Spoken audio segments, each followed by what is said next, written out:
Hello everyone, welcome to online education.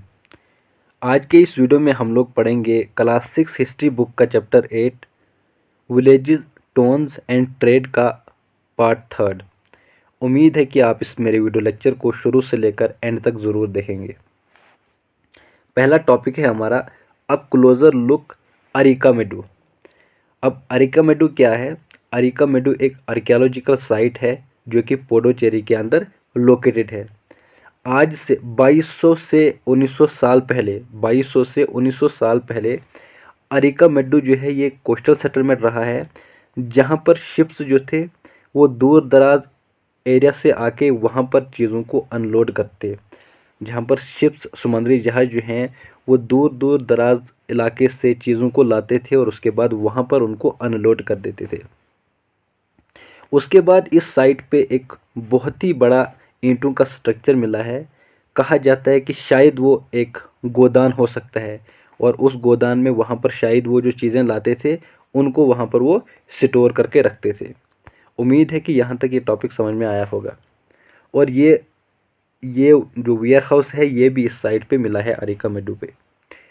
Other finds including pottery from the Mediterranean regions, और कुछ दूसरी चीज़ें भी मिली हैं इस साइड से। आर्कियोलॉजिस्ट को कुछ पोट्री मिले हैं, मतलब कुछ बर्तन मिले हैं मेडिटेरेनियन रीजन से, जैसे कि एम्फोरा। एम्फोरा एक बर्तन है जो उनको मिला है, जो कि एक बहुत ही बड़ा बर्तन है, टाल डबल हैंडल्ड जार्स, और इसके अंदर लिक्विड होता था जैसे कि वाइन और ऑयल्स। ये चीज़ें जो थी ये इसके अंदर रखी जाती थी।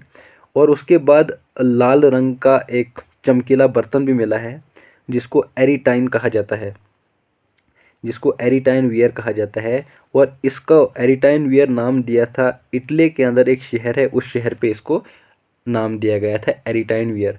और इससे ये साफ साफ जाहिर होता है कि शायद इस बर्तन को इटली के अंदर बनाया जाता था।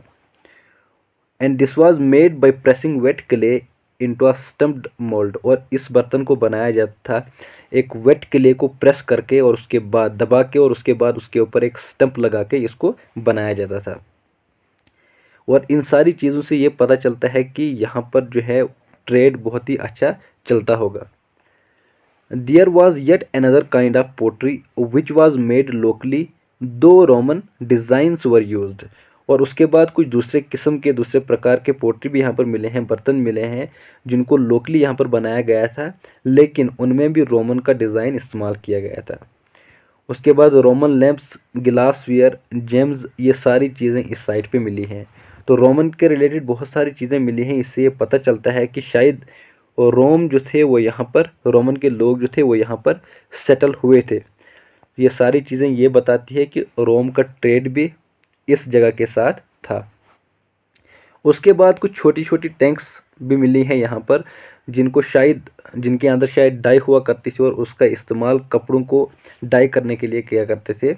और उसके बाद बहुत सारे एविडेंसेस मिले हैं, कुछ कम कीमती पत्थर और गिलास का इस्तेमाल करके यहाँ पर मालाओं को बनाया करते थे।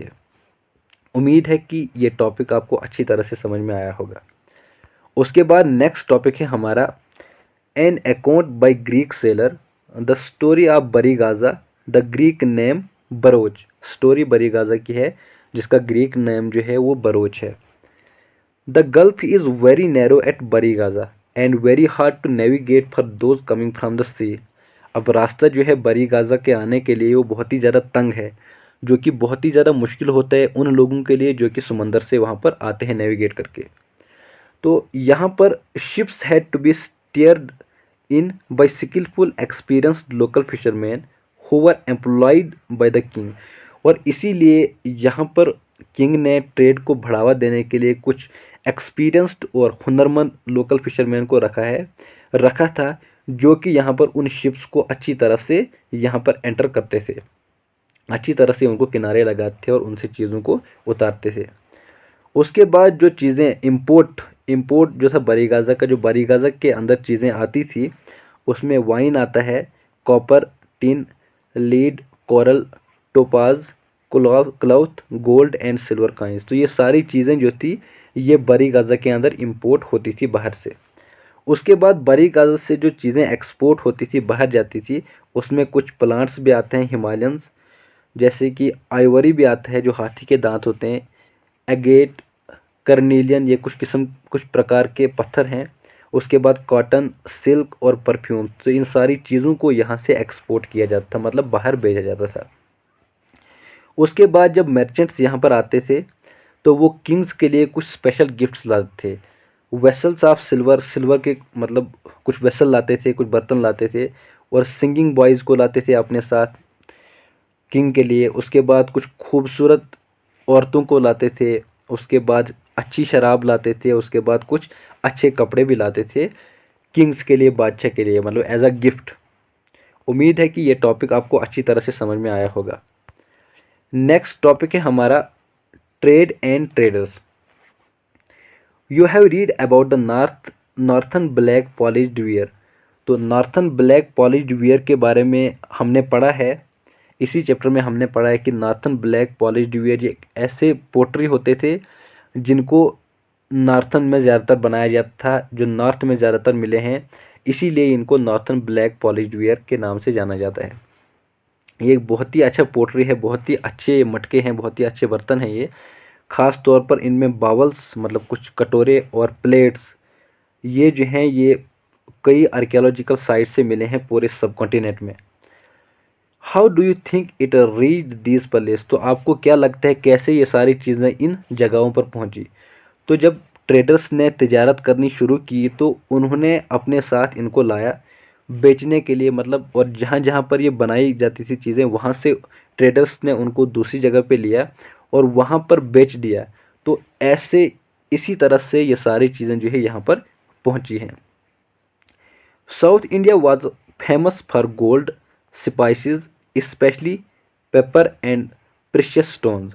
तो साउथ इंडिया जो है ये बहुत ही ज़्यादा मशहूर रहा है गोल्ड से, मतलब यहाँ पर बहुत ज़्यादा गोल्ड होता था, बहुत ज़्यादा मसाले होते थे, और ख़ास तौर पर पेपर मतलब काली मिर्च भी बहुत ज़्यादा यहाँ पर पाई जाती थी, और कुछ कीमती स्टोन्स मतलब कुछ कीमती पत्थर जो थे वो भी यहाँ पर बहुत ज़्यादा पाए जाते थे। तो इसीलिए साउथ इंडिया जो है इन सारी चीज़ों के लिए बहुत ही ज़्यादा मशहूर था।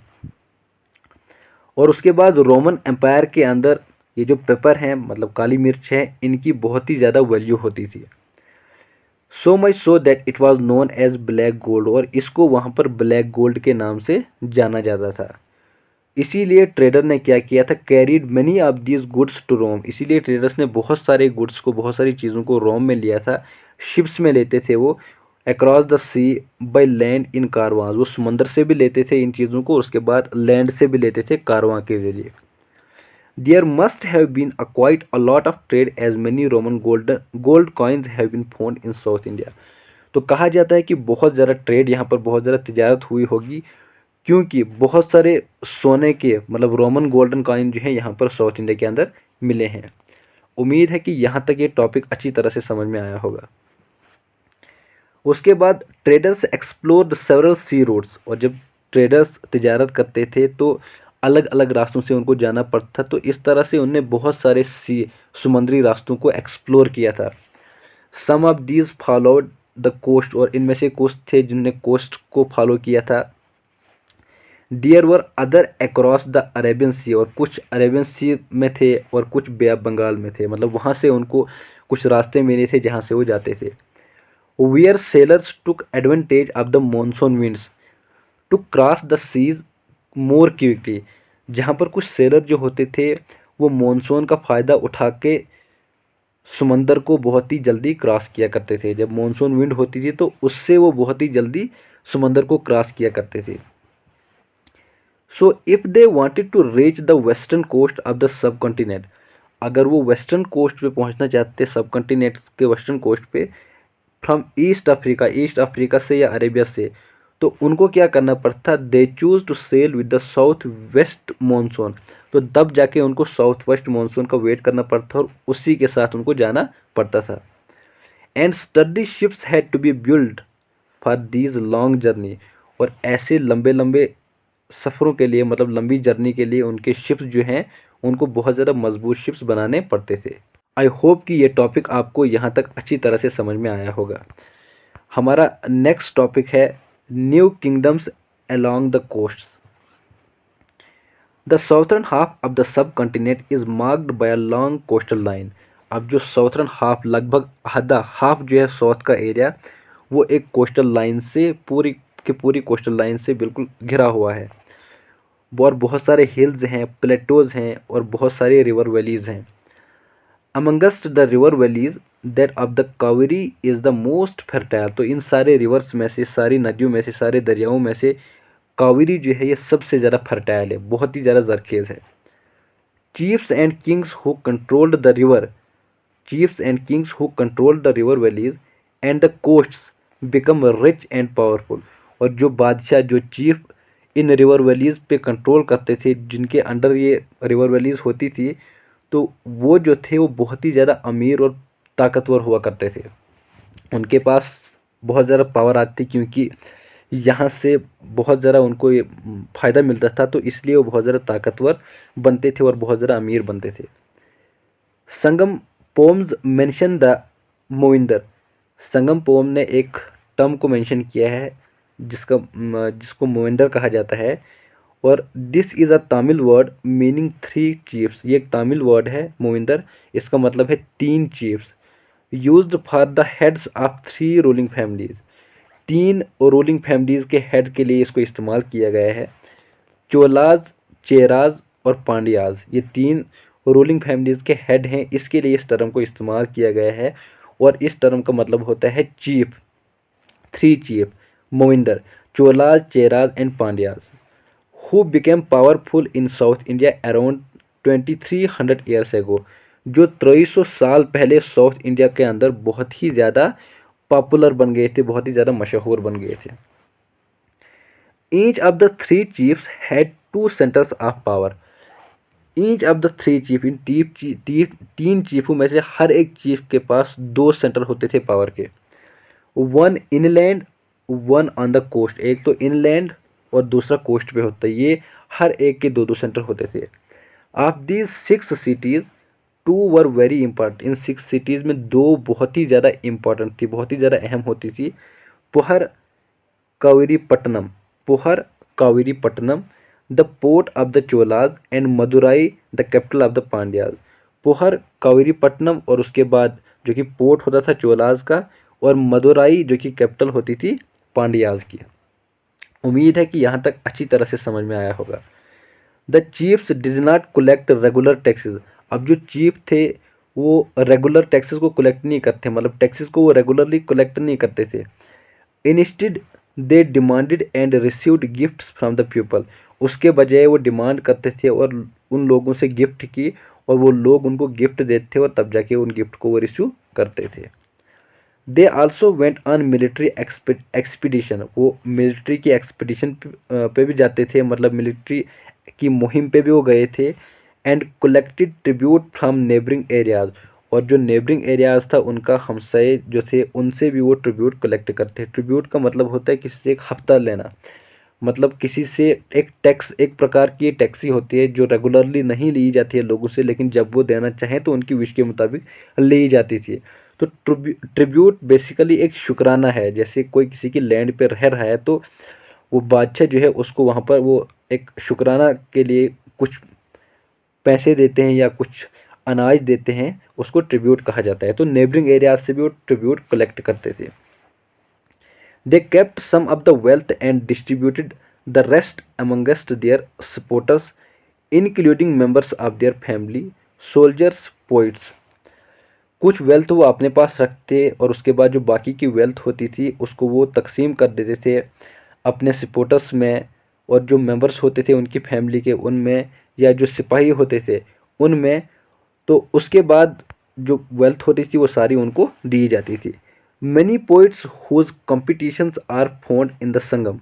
Many poets whose compositions are found in the Sangam. Sangam collection compose poems in praise of chiefs who often rewarded them with precious stones, gold, horses, elephant, chariots and fine clothes।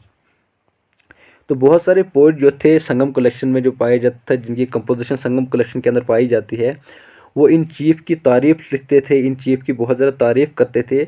और उसके बाद उनको उनकी तारीफ पे जो तारीफ करते थे उस पर उनको रिवार्ड दिया जाता था, उनको इनाम दिया जाता था, बहुत सारे कीमती पत्थर उनको दिए जाते थे, उनको सोना दिया जाता था, उसमें उनको बहुत सारे घोड़े दिए जाते थे, हाथी दिए जाते थे, चैरोट्स और फाइन क्लॉथ्स, ये सारी चीज़ें उनको दी जाती थी। लगभग 200 साल बाद एक डायनेस्टी जो है, जिसको सतवाहनाज के नाम से जाना जाता है, became powerful in western India. वो वेस्ट इंडिया के अंदर बहुत ज़्यादा पावरफुल बनी थी, मतलब बहुत ही ज़्यादा पावरफुल बनी थी।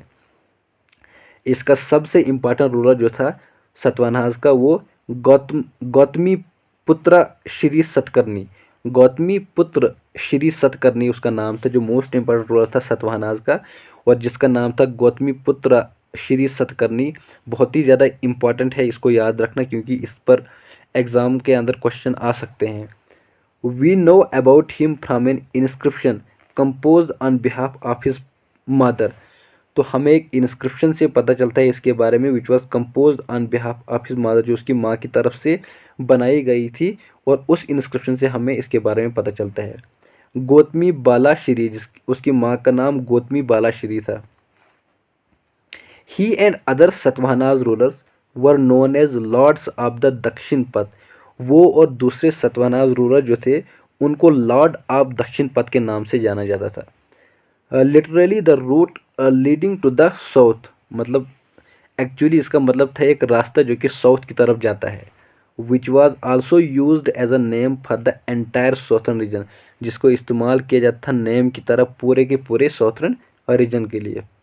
ही sent his army to the eastern, western and southern coast. उसने अपनी आर्मी को ईस्टर्न, वेस्टर्न और साउथर्न कोस्ट में भेजा था। उम्मीद है कि टॉपिक आपको अच्छी तरह से समझ में आया होगा। तो इसी टॉपिक से हमारा ये चैप्टर जो है ये कंप्लीट होता है। तो मिलते हैं नेक्स्ट वीडियो में नेक्स्ट चैप्टर के साथ। Thank you so much.